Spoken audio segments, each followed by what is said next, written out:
for MMA as a whole, taking steps, because I think that's how things happen with the natural progression, is that to see the jiu-jitsu get in there, the submission wrestling, the no-gi, the gi, and start getting people familiarized with that style of art. And then we already kind of we have the wrestling in there, we have the boxing in there, and then you get the submission wrestling, the judo, and then maybe, we could see it really come together and maybe do something along the lines of putting everything together in the Olympics.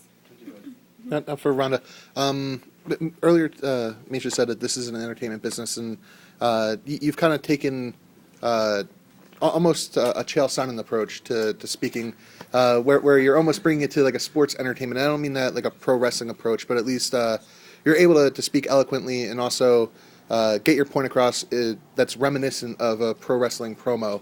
Do you think that that's needed, maybe not just in mixed martial arts, but just to get the sport kind of over with people, where it's not just like two people fighting, but also getting emotionally involved in what's going on?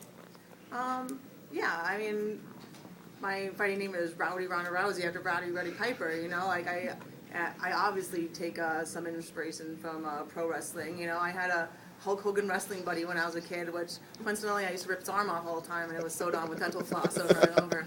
And Gene LaBelle is one of my coaches, and he used to do pro wrestling. And one thing I noticed in wrestling that people liked more than anything else, I had like storylines and backstory. There was a reason why these two wanted to fight, and something was being resolved by it.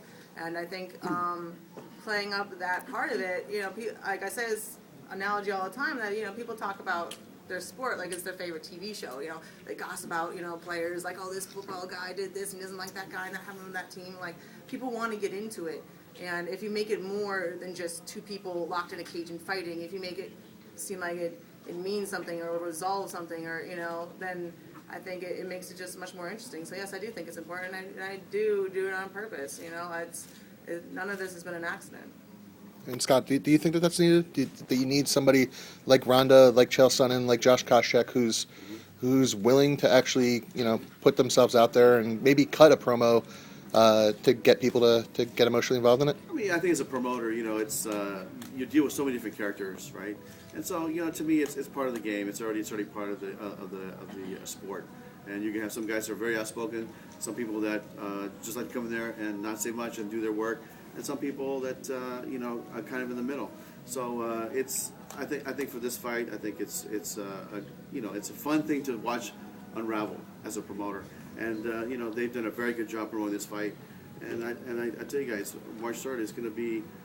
I say don't let the looks deceive you here, because these ladies can really fight, and they're explosive and they're dangerous, and you'll see on the 3rd. Unrelated to the March 3rd fight, is there some validation for you to see Nick Diaz fighting in the main event for the UFC undisputed interim title for welterweight? Is that some validation for you that the Strikeforce welterweight division is able to to be compared to the UFC's? I mean, as you guys know, Strikeforce is going to be run as a separate league, and we've always had our own fighters. We still have our own fighters now. And during that great period, some of the fighters came to UFC, and they're doing very well. I'm very happy for them. Some of these guys are good friends of mine, and I'm going to be voting for Nick tonight. So, Miesha, you and your opponent, you're both great, strong, high-level grapplers. You submitted someone who had never been submitted before in order to win your title. But for your fight with Ronda, what do you see as her biggest strength in the fight and the biggest weakness you can exploit? I think probably her biggest strength, obviously she has, would probably be, I guess maybe her judo would be her strongest point. It's stylistically a little different than most of the people that I've fought. I know her grappling is good as well. However, I think that I would be able to out-scramble her in most situations. I think having the wrestling just changes things a little bit when you hit the ground. But, the main thing that I would like to say, though, is, submitting Marloes Coenen is something that I think a lot of people didn't believe that would happen, or believe could happen, or something that I would do. And it just goes to show that you can never count me out, and you can never underestimate me, because I always have something, up my sleeve, and I'm never the kind of person that will ever give up in any situation. And I'm definitely going to bring the fight 110%, and, it's going to be interesting. I can't really say what's going to happen. I just know that I'm going to bring everything that I've got to that fight. I'm going to do everything that I can to bring my title home with me. And that's, I think, all that I can really say. Ronda, is there any potential that you'd make another Olympic run? No. I mean, I'm going to go to the Olympics because it'll be cool just to be a spectator for once. But I know what's required to be the best in the world in judo. I know that the lifestyle that I need to live, and I just was not enjoying it anymore.